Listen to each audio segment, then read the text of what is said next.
नमस्कार आप सभी को।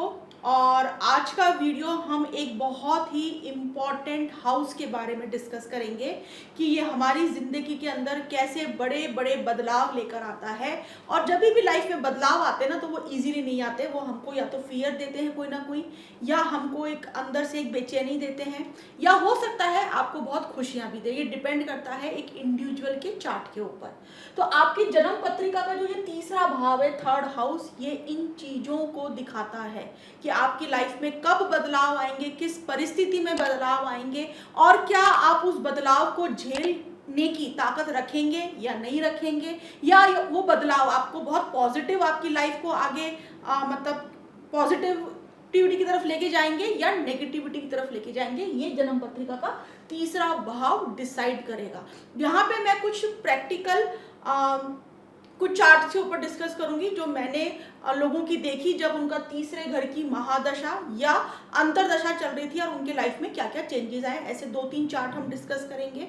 तीसरे भाव की हम प्रैक्टिकल रेमेडीज के ऊपर बात करेंगे, स्पिरिचुअल रेमेडीज के ऊपर बात करेंगे। और इस तरीके से अगर आपका तीसरा घर ऑपरेट हो रहा है या आपकी लाइफ में अगर बदलाव आ रहे हैं और आप बहुत चिंता में हैं उन बदलावों को लेकर, तो ये वीडियो जरूर से आपकी हेल्प करेगा। तो चलिए शुरुआत करते हैं। तीसरा हाउस, थर्ड हाउस, पराक्रम का हाउस होता है। ये करेज का होता है, इनिशिएशंस का होता है, स्टार्टिंग्स का होता है, न्यू बिगनिंग्स का होता है, बहुत सारी आपके सबकॉन्शियस माइंड का होता है, आपके सिबलिंग्स का होता है, आपके एनवायरनमेंट, जिस एनवायरनमेंट में रह के आप कोई काम करते हैं वो तीसरे घर से दिखता है कि कैसा एनवायरनमेंट आपके आसपास में है जब आप कोई भी काम कर रहे हैं। आपके नेबर्स का होता है, आपके कम्युनिकेशन स्किल्स का होता है, आप जब किसी भी प्लेटफॉर्म पे आके बात करते हैं, या जो लोग उपदेश देते हैं वो भी तीसरे घर से देखा जाता है। स्पोर्ट्स का होता है, आपकी स्किल्स का होता है, आपके कोई भी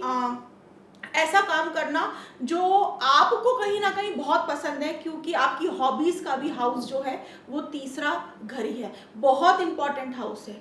देखो, लाइफ में दो चीजें मैंने ऑब्जर्व करी लोगों की कि तीसरा घर हमारा कर्म का है, पराक्रम का है, और इसके बिल्कुल अपोजिट जो हाउस है, ये जो हाउस है नाइन्थ हाउस, ये हमारे भाग्य का है। तो हमारा भाग्य कब बदलेगा? जब हम कोई कर्म करेंगे, पराक्रम करेंगे, अपना कोई करेज दिखाएंगे। अगर हम डरते रहेंगे लाइफ में छोटे छोटे चेंजेस के ऊपर, या अपने आप को एक शेल्टर से बाहर नहीं निकालेंगे, अपने आप को कंफर्ट जोन से बाहर नहीं निकालेंगे, तो नौवा घर आपका कभी भी, मतलब भाग्य आपका कभी भी साथ नहीं देगा, उतना नहीं देगा जितना देना चाहिए। ठीक है ना? भाग्य में आपको परिवर्तन नहीं दिखेंगे कभी भी। तो ये दोनों एक दूसरे के मतलब कॉम्प्लीमेंट्री काम कर रहे होते हैं, तीसरा घर और नाइन्थ हाउस। ठीक है? और जब तीसरा घर ऑपरेट होता है तो आपको पता ही नहीं चल रहा होता है। सबसे पहले आपका माइंडसेट बदलता है और आप अपनी चीज़ों के अंदर बदलाव करना चालू कर देते हैं, या आपकी लाइफ में कुछ ऐसे लोग आ जाते हैं जो आपको एक तरीके से पुश करते हैं बदलाव के लिए। एग्जाम्पल के लिए मैं आपने एक जन्म पत्रिका में आपके सामने डिस्कस कर रही हूँ, वो धनु लग्न की पत्री थी। मैं वापस से ये चार्ट यहाँ पर, तो एक मकर लगन की पत्री बनाते हैं, ये एक लाइन की पत्री है, और कैसे उनकी लाइफ में जब तीसरे घर की महादशा आई तो उनकी लाइफ में कैसे चेंजेस आ गए।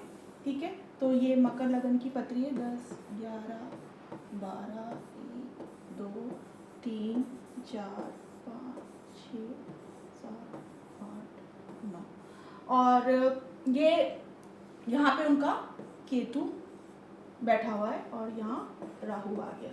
और प्लैनेट्स मैं यहाँ पे नहीं बता रही हूँ, सिर्फ हम तीसरे घर के ऊपर ही बात कर रहे हैं, सिर्फ थर्ड हाउस के ऊपर। ठीक है? डिटेलिंग पे बात करेंगे इस हाउस के ऊपर। तो इन जब भी केतु की महादशा से पहले बुध की महादशा चल रही होती है। ठीक है? तो वो एक लंबी महादशा होती है 18 साल की। तो इनकी 18 ईयर्स की पहले बुध की महादशा चली। जैसे ही केतु की महादशा इनके तीसरे घर की चालू हुई तो इनके लाइफ में बड़े बड़े चेंजेस आ गए। जब वो चेंजेस आ ही रहे थे उनकी लाइफ में, तो उनको फियर भी आने लग गया, क्योंकि 18 साल एक वो फिक्स पैटर्न के ऊपर काम कर रहे थे। उनकी काफ़ी चीज़ें, फाउंडेशंस हिलने लग गई, चीज़ें होने लग गई, और उनको एक एंग्जाइटी, एक फियर सब मन में आने लग गया कि ये सब क्यों हो रहा है, ये पॉजिटिव हो रहा है, नेगेटिव हो रहा है, इसको हम किस तरीके से लें। तो वो अलग अलग लोगों से मिलने लग गए, काउंसलिंग कराने लग गए, क्या चीज़ है, एस्ट्रोलॉजी फिजिकली भी, और जो भी चीजें थी वो सब चीजें। लेकिन यहाँ पे क्या था, मतलब तीसरे घर में मीन राशि और केतु। केतु तो पूरी तरीके से मतलब पूरी चीजों को ही बदल देता है। तो अब यहाँ पे क्या हुआ कि पहले वो एक जगह पे, उनकी फैक्ट्री है तो एक जगह पे बैठते थे, तो बहुत सालों से एक जगह पे बैठे थे, 10 12 13 साल से। अब वहां पे उनकी नई फैक्ट्री बनी, अब वहां पे मतलब तीसरा घर क्या, एनवायरनमेंट का चेंज होना, तो वो उनकी फैक्ट्री चेंज हुई तो पूरा एनवायरनमेंट ही चेंज हो गया। पहली चीज जो चेंजेस आए। दूसरे जो चेंजेस आए कि वो मतलब प्रोडक्ट्स मैन्युफैक्चरिंग के काम में थे, तो वो तो सारी की सारी चीजें ऐसी ही थी। लेकिन यहाँ पे मैंने उनको बोला कि अब केतु ऑपरेट हो रहा है तो आप क्योंकि केतु आइसोलेशन को दिखाता है, तो आप आइसोलेशन में रह के कुछ बहुत सारी चीजों को आप रिसर्च करके और उस पर काम करेंगे। अब पाइसिस राशि, पाइसिस राशि जो है जुपिटर की राशि है, केतु यहाँ पे बहुत अच्छी तरीके से काम करता है, ठीक है। तो यहाँ पे वो प्रोडक्ट बनाने लग गए, किसके, रिलीजियस स्पिरिचुअल प्रोडक्ट्स पे वो लोग आ गए, मतलब इंडिविजुअल वो आ गए, और उस पर उनका दिमाग चलने लग गया, उस पर वो काम करने लग गए, और काफी उनको यहाँ पे एक बहुत अच्छा पॉजिटिविटी उनको यहाँ पे लगने लग गई, आइसोलेटेड होके इन सब्जेक्ट के ऊपर डीप रिसर्च करके और उन चीजों को मैन्युफैक्चरिंग उन्होंने चालू करी। तो कैसे तीसरा घर उनका यहाँ पर काम कर रहा था। अब यहाँ पर राहु क्योंकि 9th हाउस में है, तो 9th हाउस क्या है, 9th हाउस है ना फ्यूचर की प्लानिंग है, तो वो इन चीजों को लेकर काफी फ्यूचर की प्लानिंग करने लग गए। 9th हाउस में जो राशि फॉल हो रही है वो वर्गो राशि फॉल हो रही है। वर्गो राशि डिटेलिंग की राशि है, तो वो अपने फ्यूचर के काम को लेकर काफी डिटेलिंग करने लग गए। तो इस तरीके से तीसरा और 9th हाउस बहुत अच्छी तरीके से एक कॉम्बिनेशन के अंदर काम करने लग गया, और ये चीजें उनको, क्योंकि यहाँ पर गाइडेंस थी प्रॉपर, तो इतना फियर उनको नहीं लगा कि यार मैं जो चीजें कर रहा था इतने साल से, मतलब 30-40 साल से, 20-25 साल से, अब वो चीजें इतनी बदल रही है, क्योंकि यहाँ पे पहले से गाइडेंस थी। 3rd हाउस गाइडेंस का भी है, तो वो उन चीजों को एंजॉय करने लग गए, उन चीजों को उन्होंने पूरी तरीके से अपनी लाइफ में एक्सेप्टेंस लिया है कि हाँ ये चीजें बदलाव हो रही है, तो अच्छी तरीके से ही हो रही है, अच्छे के लिए ही हो रही है। तो ये हो गया। फिर उसके बाद में मैं एक पत्रिका की और बात करूंगी। वो जो हॉरोस्कोप थी वो थी वृश्चिक लगन की, तो मैं यहाँ पे वृश्चिक लगन की जन्म पत्रिका बना लेती हूँ साथ। ये स्कॉर्पियो लगन की पत्री थी, ठीक है। यहाँ पर तीसरे घर में उनके शायद 3 या 4 प्लैनेट्स बैठे थे, लेकिन मेजरली उनका यहाँ पर जुपिटर बैठा हुआ था, जिसकी महादशा भी चल रही थी। यहीं पर इनका मरकरी भी था और सैटर्न भी था, और एक शायद एक कोई ग्रह और था, लेकिन जुपिटर की महादशा यहाँ पर उनकी चल रही थी जब उन्होंने मेरे को चार्ट दिखाया अपना, ठीक है। तो यहाँ पे तीसरा घर में जुपिटर डेबिलेटेड बैठा था। तो पहली बात तो मैंने उनको ये बोला कि आपको हमेशा ऐसा लगा है कि आपने एफर्ट बहुत डाले अपने हर काम के अंदर, लेकिन जब आप किसी हाइट पे पहुंचने वाले हो तभी आपकी चीजें ब्रेक हो जाती है और आपको लगता है कि आपके भाग्य ने साथ नहीं दिया, आपने तो अपने एफर्ट बहुत डाले।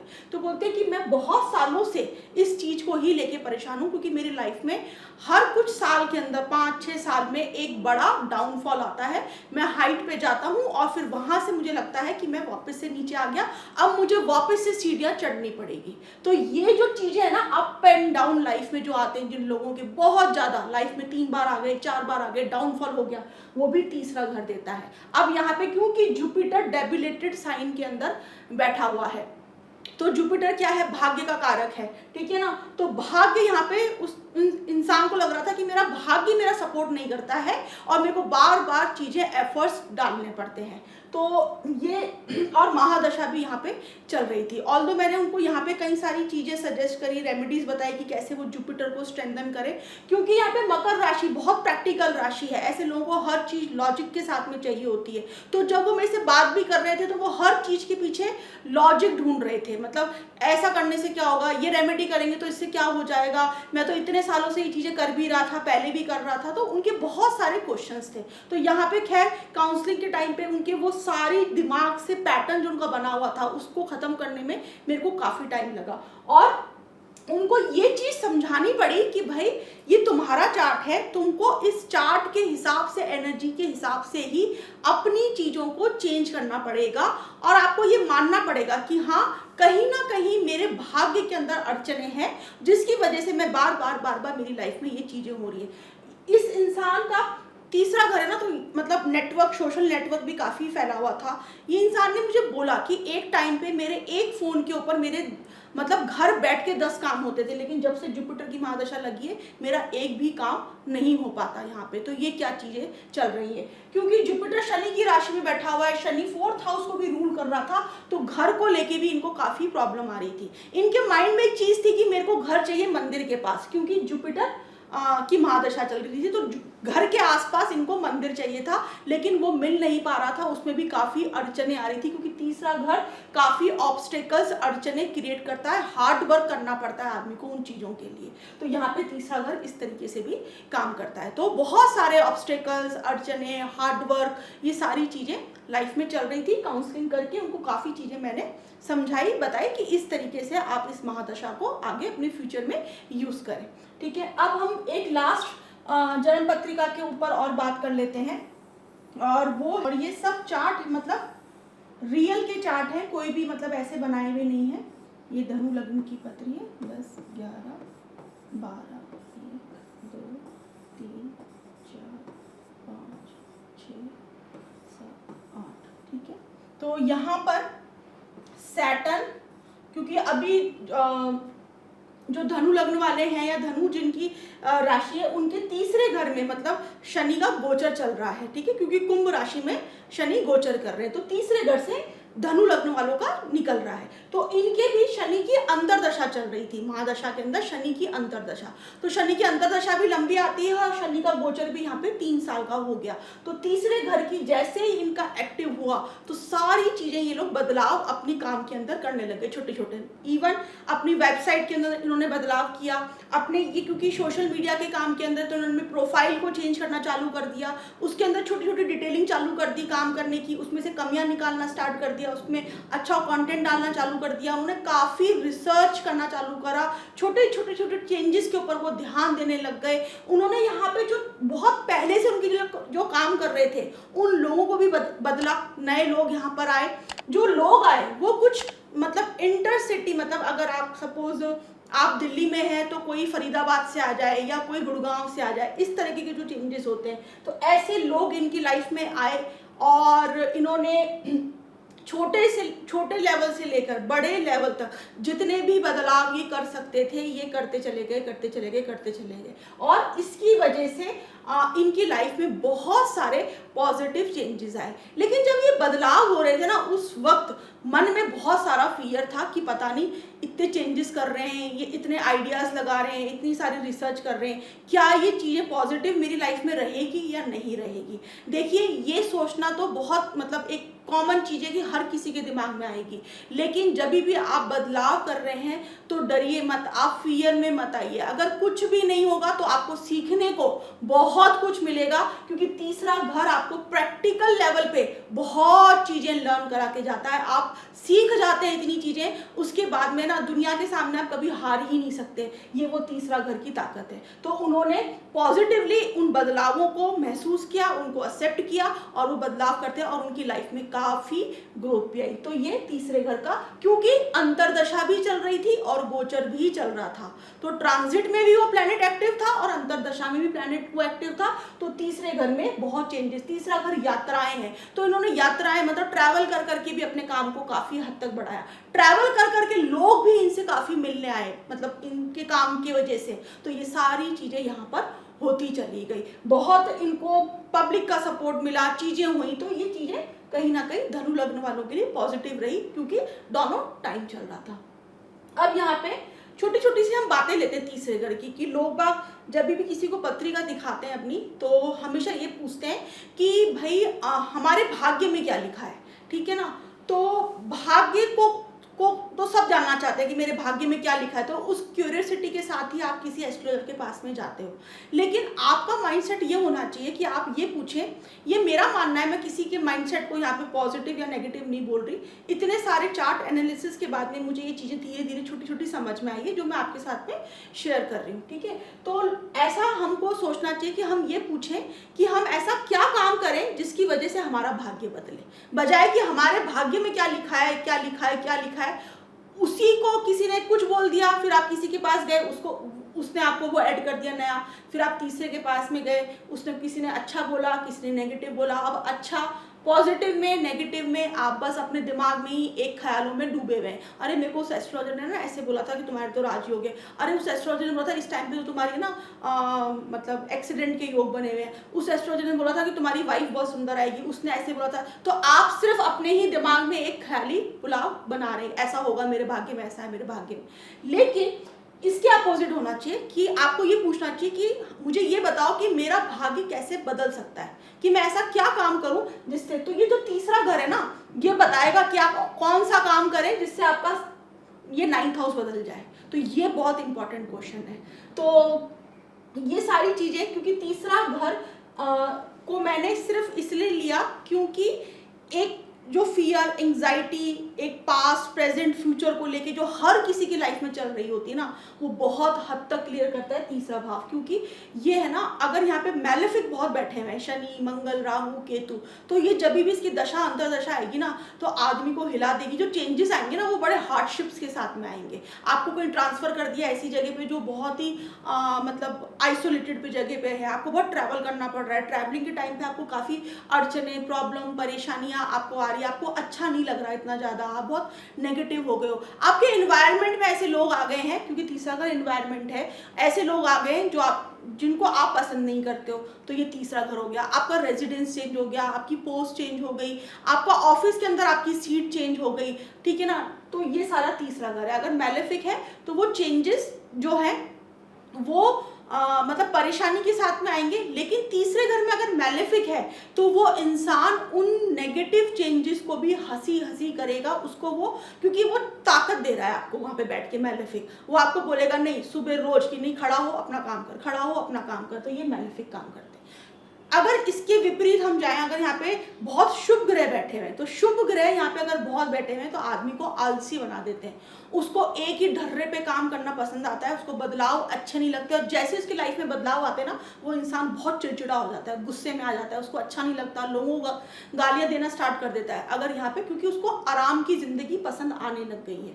ठीक है, यहाँ पे ये भी हो सकता है कि जो बदलाव आए ना वो बहुत खुशी खुशी भी आए, ये भी हो सकता है। मतलब इसका गलत ही हम वो नहीं निकालेंगे। अगर शुभ ग्रह शुक्र, चंद्र, बुध ऐसे ग्रह बैठे हुए हैं तो बदलाव खुशी खुशी आ गए, उस बदलाव में वो इंसान खुश भी है, उसको जितना भी मिला, थोड़ा मिला, कम मिला, ज़्यादा मिला, उसमें वो इंसान खुश है, सेटिस्फैक्शन है उसको। लेकिन मैलेफिक प्लैनेट जब होते हैं तो उसको सेटिस्फैक्शन नहीं होता। अगर ज़्यादा भी मिला होता है तो उसको लगता है कि यार मेरे को और ज़्यादा अच्छा मिल सकता था, अगर मैं और ज़्यादा अच्छा काम करूँ तो मैं इसको और हाइट्स पे लेके जा सकता हूँ। तो ये जो माइंडसेट है, क्योंकि थर्ड हाउस आपके माइंडसेट को दिखाता है कि आप कैसा माइंडसेट रखते हैं। तो तीसरे घर में मैलेफिक, आपके माइंडसेट मैलेफिक है तो वैसा। और अगर वहाँ पे बहुत सारे शुभ ग्रह बैठे तो छोटे मोटे बदलाव में भी इंसान खुश, छोटी सी भी अगर हाइक मिल गई, सैलरी इंक्रीज हो गई, कोई प्रमोशन हो गया, कोई चेंजेस आ गए, तो उसके अंदर भी इंसान हैप्पी रहता है। या फिर तीसरे घर के अंदर मैंने बताया कि ये भी हो सकता है, इंसान को मतलब आलसी भी बना सकता है। तो बहुत इंपॉर्टेंट हाउस है। कंसल्टेंसी या अपना बर्थ चार्ट एनालिसिस के टाइम पे अब तीसरे घर के ऊपर बहुत ज़्यादा फोकस होना चाहिए। जिन लोगों की ग्रोइंग एज होती है, जो अपने करियर पे कुछ करना चाहते हैं, जिनकी करियर के अंदर कुछ पीक करने का टाइम होता है, मतलब आप लगा लीजिए 20 ईयर्स से लेके जो 50 तक की एज है या 45 तक की एज है, उसमें तीसरे घर का रोल बहुत इंपॉर्टेंट है। और जो लोग वर्किंग है उनके लिए तीसरा घर बहुत इंपॉर्टेंट है। ये रैग टू रिचेस वाली जो स्टोरीज होती है ना, वो तीसरा घर दिखाता है। तो चलिए इस वीडियो को हम यहीं पे एंड करते हैं। और तीसरे घर की मैं एक रेमेडी बताती हूँ आपको, बहुत अच्छी है। तीसरे घर की रेमेडी यही है कि अगर आपको कहीं भी लगता है कि आप कहीं ना कहीं अटक रहे हैं, आप कहीं स्टक हो रहे हैं, आपकी चीज़ों में बदलाव पॉजिटिव, तो आप ट्रैवलिंग करना चालू कर दीजिए। आप जैसे ट्रैवल करेंगे ना, आपको नए नए आइडियाज़ आने लग जाएंगे, नए थॉट्स आएंगे, नए लोग आपकी लाइफ में आएंगे, नए लोग आपको आइडियाज़ देके चले जाएंगे। बहुत इफेक्टिव रेमेडी है। तीसरा घर अगर ऑपरेट कर रहा है तो, नहीं भी कर रहा, अगर आपको नहीं पता हमारा क्या हाउस ऑपरेट कर रहा है और आपको लगता है कि यार बदलाव चल रहे हैं लेकिन आप नेगेटिव हैं या बदलाव उस फॉर्म में नहीं हो रहे जैसा आप चाहते हैं, या आपकी लाइफ में बहुत अटकी भी चल रही है, आपके मन मुताबिक नहीं चल रही है, तो आप कम से कम जल्दी जल्दी हर 2 महीने 3 महीने में आपको छोटे छोटे ट्रैवल्स कर कर आइए, और अगर हो सके तो उसमें धार्मिक यात्राएं करिए, क्योंकि तीसरे घर के सामने 9th हाउस जो है ना वो धर्म को है, तो वो एक्टिव होगा आपका। जैसे आप धार्मिक यात्राएं करेंगे तो 9th हाउस एक्टिव होगा। 9th हाउस का है, भाग्य का है, तो आपका भाग्य बदलने लग जाएगा। तो यहाँ पे मैंने एक बहुत वंडरफुल, बहुत पावरफुल आपको रेमेडी बता दी है तीसरे घर को पॉजिटिवली एक्टिव करने के लिए, कि आप धार्मिक यात्राएं करना चालू कर दीजिए। 12 ज्योतिर्लिंग आपने डिसाइड कर लिया कि हम मुझे इतने समय में करना है, मेरे को 4 धाम की यात्रा, या इवन छोटे छोटे मंदिर में, मैं ये नहीं बोलूँगी आप इतनी दूर जाओ, आप इतनी टफ, वो आपकी इच्छा है, लेकिन अगर आप छोटे छोटे भी मंदिरों की यात्राएं करके आते हैं, प्राचीन मंदिरों की कर आते हैं, बहुत ही पावरफुल रेमेडी है ये। चलिए इस वीडियो को अपन यहीं पे एंड करते हैं। Thank you so much.